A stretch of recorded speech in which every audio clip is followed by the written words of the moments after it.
2 years ago, Americans watched in horror as a crisis unfolded at the Kabul airport. There's desperation and anguish. More than 80,000 Afghans have since arrived in America, but this story is still unfolding. I'm Andrea Martin. In my new podcast, Stranger Becomes Neighbor, we'll find out what happens to these new arrivals in our communities. Who would help our newest neighbors? Follow us at kslpodcast.com, Apple Podcasts, or anywhere else you listen.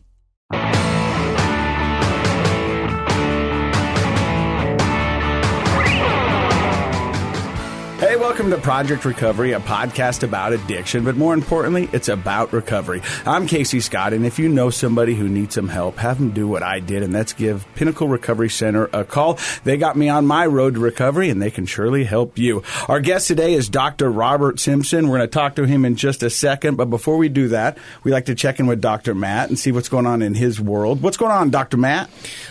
Just living the life, puppy life at my house. Still got puppies all over the place, and I'm getting up extra early being a puppy dad, picking up pee and poo every morning. It's great. And how many more days with those puppies? We have another week before the earliest that they would be 8 weeks. That'll be the earliest we could adopt them out, and we've had a couple people, speak for two of them, so two are taken. We have two more. But to be honest, I love starting my day with hanging out with the puppies. Let me ask you this. It's like a great therapy. Have you done this? Have you picked up a puppy in each hand, held them up on your chest, and told your kids, hey, check out these puppies? No. I haven't done that. Because I think that would be pretty funny. I think it would be funny. Do you think they'd get it? My boys would get it for sure. They're old enough. They think that was pretty funny. Hey, I got something I want to read to you, and I read this for you not because of the praise, but just more to let you know that recovery's out there and what we're doing is making a difference. Oh, good. Okay. So it goes, Casey Scott, words can never express how grateful I am to have met you. You were not brought into my life by chance. Thank you so much for listening to me over and over again. You helped me realize that I'm not alone, that life is worth living, and that it could be better. Thank you so much for believing in me when I had lost all hope. I've said many times that while we're here, we'll continue to say that you and Mary Kay saved my life. I know I've done the work, but I couldn't have done it alone. I'm so damn grateful to be alive, to be sober today, and able to have Pinnacle in my life. I can finally look in the mirror and know the person looking back. I can see my worth and value again. I've made it through so much, and I'm here for a reason. I have a story to tell and people to inspire. You're an amazing person. You have inspired me a lot, and I appreciate you. Thank you so much. You will be missed, but I know it's not goodbye. Sending you so much love and happiness. So this is a girl that I met on the phone 2.5 months ago. Okay. And she called the number for Pinnacle, and I answered it. And probably spent 4 or 5 days talking to her, telling her about Pinnacle, helping her navigate her way into recovery. And at times we didn't think she was going to go. You never know. When you hang up that phone call for that night, you don't know if that phone's going to ring again tomorrow. Mm-hmm.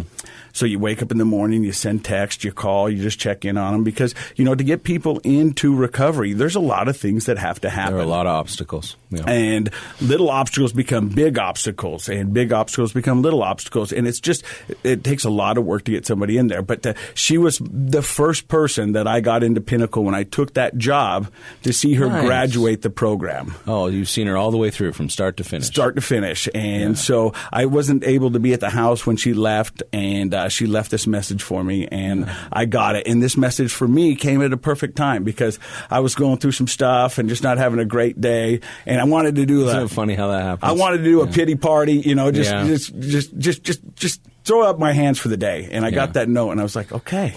Cool. Here we go. Well, that's what this is all about. A year ago when you and I were talking about doing this show and trying to, why would we do this show? What's the purpose? That's the purpose right there. Yeah. Is helping people be inspired, be motivated, understand that there's hope out there. I love what she said about having self-worth. Yes. And it's funny. This morning I was talking with a parent about a young kid who's 11 years old and about how they're struggling with the early stages of developing a sense of self and self-worth and what we need to do to help this kid with that. But, along the way, any age, we can lose that sense of self-worth, and addiction really takes that away. And I think when that comes back, into your sense of who you are. You feel like you have worth and value. That's what it's all about. You can do anything at that point. The thing that really touched me is when she said she can see the person looking back at her in the mirror. Yeah. Because there was a time in my addiction that the person looking back at me in the mirror, I had no idea who that person was. Yeah. And that scared me. Yeah. Yeah. Well, that's powerful. I'm glad you shared that. That's amazing. That's what I'm hoping for when we come over here and do this. And show. another reason we started this podcast was to open up the conversation about all things recovery. Because we've said it before, not one size fits all. Right. If it was that easy, we wouldn't have such an epidemic that we have now. So we want to let you know that there's all kinds of things out there that might and can help you out along your journey to recovery. Now, one of the things that's going on in the recovery world right now that's kind of a buzzword and it's very polarizing is harm reduction. Mm-hmm. And so we wanted to get somebody in to talk about harm reduction. And it may be a different concept than a lot of our listeners have really played with or understood before. So we went straight to the top. We got Dr. Robert Simpson, MD, and he's going to talk to us about that. He's the medical director at Utah Addiction Medicine. Now, before we find out more about harm reduction, most people that work in the recovery field have a story of how they got into it. And your story is fascinating. Yeah. And I think it's going to be relatable for a lot of people out there who don't currently have a voice about what's going on with them. So, Dr. Robert, let's hear a little bit about that. Okay, thank you. And thank you for having me. It's an incredibly heartwarming lesson. And this is the transformation, right? Yeah. And this is why I have the best job in the world, is because I get to see that. And I just don't think that there are many people who have the privilege of watching people go from this state of despair to a state of hope. And hope is powerful. Oh, it's everything. How did you find yourself in a state of despair? Well, I began shooting heroin and cocaine at about 19 years old or so. And how old are you now? I am 54. And so that went on for more than 20 years. I went through a period of sort of smelling the roses, and then eventually realized that working in the oil field and working in the carnival and being in those sort of things, I wasn't seeing a lot of happy 50-year-olds, and I thought perhaps an education is not such a bad idea. Wasn't sure it was completely compatible with my addiction, but it seemed to work out okay.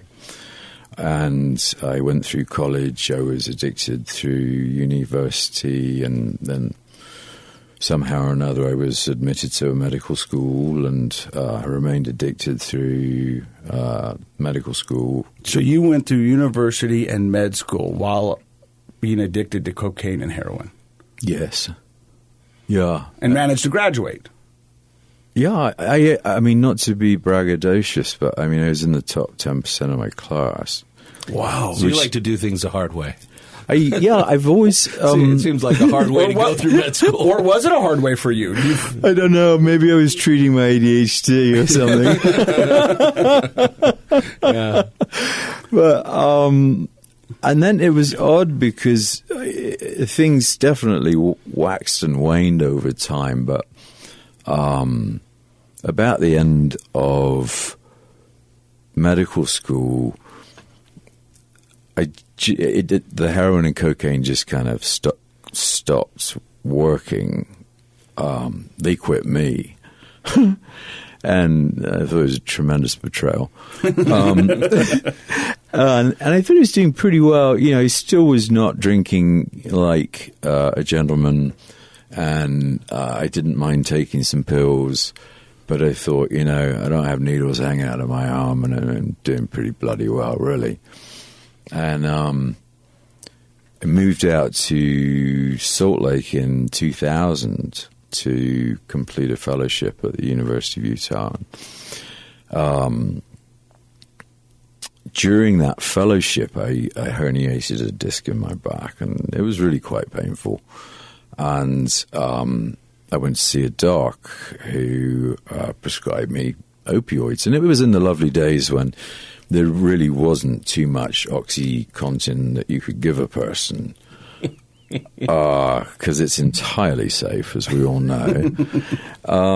And so doses escalated, and pretty soon I was just too important and too busy to go and have him write the prescriptions for me, so I just thought I'd take care of it myself. Because you're a doctor. I'm a bloody doctor. I mean, for crying out loud. So the doses really escalated then, and I engaged in prescription fraud. I fraudulently wrote prescriptions in my name to other people. I borrowed other people's DEA numbers, none of which I would think of doing today. But I was in the midst of my addiction, and one way or another I was going to... The addict brain takes over. Yeah. And it was incredibly difficult to keep up with because my consumption was so enormous. I couldn't remember which pharmacies I'd been, And so I just decided, okay, I'm going to just go back to the block, and heroin and cocaine is easier than this anyway. And so this odd paradox, right, where I'm copping dope on the block and then heading back up to the medical school and lecturing to medical students or whatever. And my career was skyrocketing in terms of research and teaching and clinical duties. And what was your focus in medicine at that time? I was in primarily critical care. So, it's pretty intensive stuff. There's a lot of trauma and, certainly a lot of highly emotional and just getting exhausted. I mean, there were times I was in the hospital for 72 hours. Did you think you were an addict at that time? Oh, I knew bloody well I was an addict by the time I was about 22. But you didn't think it was that bad because you managed university, med school, fellowships, all these things. So you were checking all the right boxes that you should have been checking. Yeah. No, it was all working out wonderfully well, except that I was dying inside, while the exterior appeared to be doing fairly well, losing a lot of weight, though, and my wife was getting just really fed up. And I had an odd experience that was certainly spiritual in nature that caused me to believe that I could get out of this. I mean, I'd reached a point where I was so hopeless. I was buying life insurance and annuities and just so that my family wouldn't be destitute once I overdosed and died or whatever. And this thing kind of came to me. I still didn't stop shooting dope for another 2 or 3 months. But I walked in my office one day and I called my boss and I said, I have a drug problem and I'm going to seek help and I need a medical leave of absence. At any point during any of this, besides your wife, did any of your fellow doctors or friends go, hey, you might want to look into this. This is not normal? No. Wow. Impressive, huh? Yeah. And I don't know if that's because it was just sort of a gradual thing and they didn't notice or what, but I didn't have patient complaints. I didn't have medical errors. We want to take a moment to remind everyone that if you or someone you know is struggling, there's help out there. You can find more information by going to the Substance Abuse and Mental Health Services website at www.samhsa.gov or by messaging us here at Project Recovery on Facebook. We're going to take a quick break. We'll be right back.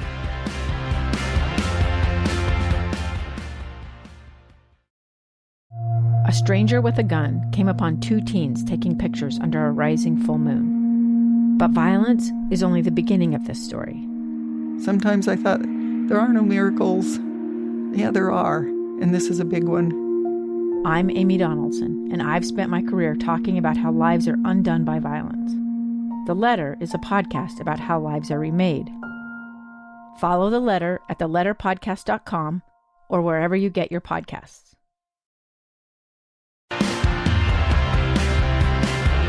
In my experience at the university, that's what gets docs noticed.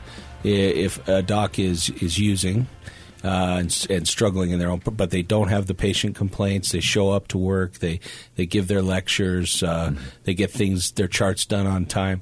Like that's what the management notices. And so, unfortunately, I've known several docs and nurses who. They've had an addiction go on a really long time in an environment that most people would think, well, gosh, somebody's got to notice that Surely. Dr. Simpson is not quite strung right out, today. But no, he's showing up getting his stuff done. Well, and we build these very sophisticated sort of networks of enablers. So the office is dependent upon my sort of continued presence and income and and so poor Dr. Simpson, he's very tired. He was up all night, and 72 hours in the hospital. Right. He's just a little rugged today. So they start to make you got to know doctors that's 72 hours in the hospital. That's kind of like badge of honor, right? I mean, everybody does that. So to go back, you said you had kind of this epiphany or this kind of spiritual moment. I did, and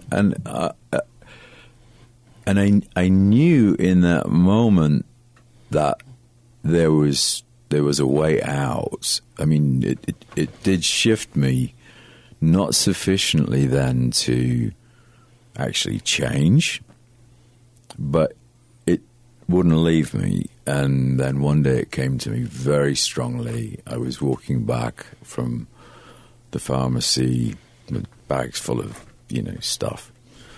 And I went to my office and I put the bags on my desk and I just picked up the phone and I just called my boss and said, Simpson here, drug problem, out.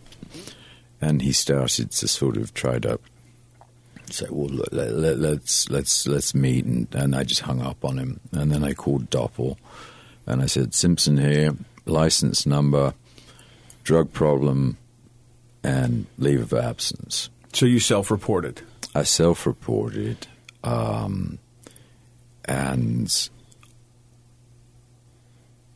I think if I knew then what I know now, I'd probably do things a little bit differently. But, I didn't know that there were employee assistance programs. I didn't know where to go, really. I mean, who am I going to go and see?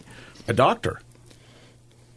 Right. Actually, the funny thing is, don't you find that docs, we often have the hardest time knowing where to go or who to see. With all the resources in the world, like within But where do you take yourself? You don't know. No, yeah. I know, and that's the thing is, it's the shame and the guilt and the remorse, and although I didn't have bad outcomes, I know that I didn't give those patients the best that I had.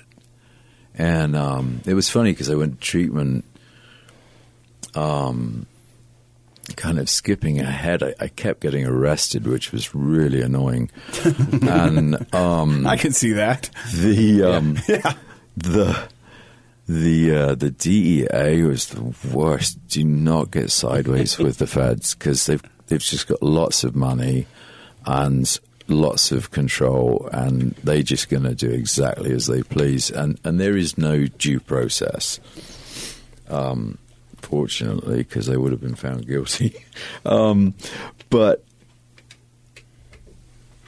I wanted to stop getting arrested, and I literally nobody wanted to talk to. I mean, I couldn't get people to pick up the phone. The only people that would talk to you was cops. HR wanted to talk to me. The police wanted to talk to me. All the authority figures. Right. Yeah. But everyone else. And I thought, I must be the only doc that's got this. And then somebody said, look, call my friend Kevin McCauley, who is a fairly well-known doc who has done some amazing things in addiction recovery. And he said, look, you are undertreated and you need to go to a treatment center that treats docs. And I was asked to go to Mississippi, and I said, could I go to Berry Ford instead? Because they actually had a docs program. Mm-hmm. And I didn't go because I thought it was going to work. I went because I just wanted the trouble to stop. And while I was there, it turned out, that the doc who ran the program knew somebody in the DEA higher up and said, why do you... I know you probably don't know anything about this, but I've got a chap here who I'm looking after, and it seems like you guys are really after him. Probably because I had 118 felonies or so. That's quite a bit. It's all online. You can read it if you like. So he called this guy up, and he said, I'll look into it. And basically the answer was the DA didn't believe that somebody could actually take all that I had to be selling it. Yeah. Oh. And I was in Harry's office, the doc, when he said to this chap, I've done this for 40 years, and this is the sickest, beginning with F, doc that I've seen, and I guarantee he took every last one. And this is not a dealer. This is a guy who has the disease of addiction. And I'll stake my reputation on it. And that backed the DEA off. And then I had this attorney. I was told you got to get an attorney to deal with Doppel. Worst thing I ever did. I got this woman who, was just stringing this thing along and paying exorbitant amounts of money, and so sacked her. Then Doppel was willing to talk to me. And they were like, well, you're not going to have a license for a while, mate, because that's how it goes. But we're going to see you regularly, and they finally gave me back a license without a controlled substance permit, which really was a pretty good idea, I think. Sounds wise. Let's do baby steps. Yeah, right. And so I'd been spending some time with this dear fellow Joel, who works at the 4th Street Clinic. Not practicing medicine, but we go out on our bikes and find guys who didn't want to even go to the clinic, and we'd just give them dry socks and chat with them and snacks, and and it was great fun. Give them a human experience. It was contact, Yeah. and it helped me to get off my pity pot about how mistreated I was by everybody, how misunderstood. I've had problems. And gives you perspective, right? Yeah, it really does. You talk to some chap who's under a bridge and soaking wet and freezing cold, and you go, I don't really have any problems, Yep. And oddly enough, the medical director of the 4th Street Clinic had been a resident of mine, and we ran into each other, and she said, "Are you ever gonna be a doc again?" And I sort of launched into this thing about, I feel mistreated by my profession. We're supposed to be healers, and nobody cares. And come down to the clinic, and we just had a PA quit. You willing to work for a PA salary? I had no responsibilities there other than to take care of people. And it reminded me why I got into medicine. What was so precious about it was this, this interaction with people. You've just heard part 1 of Project Recovery. Click on over to part 2 of Project Recovery.